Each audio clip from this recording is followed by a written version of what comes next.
नमस्कार मंडळी, उपवासामध्ये पण आपण चटपटीत आणि चमचमीत खाऊ शकतो। अशी जर उपवासाची चाट असली तर उपवास करायलाही टेन्शन नाही। चला तर मग चाट बनवायला सुरुवात करूया।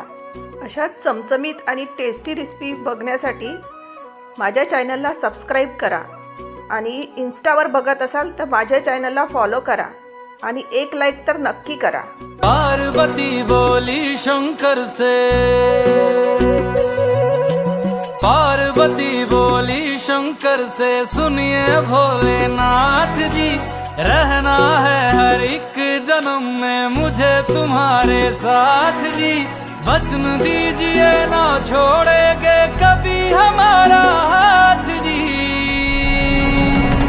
ओ भोलेनाथ जी, ओ शंभुनाथ जी, ओ भोलेनाथ जी।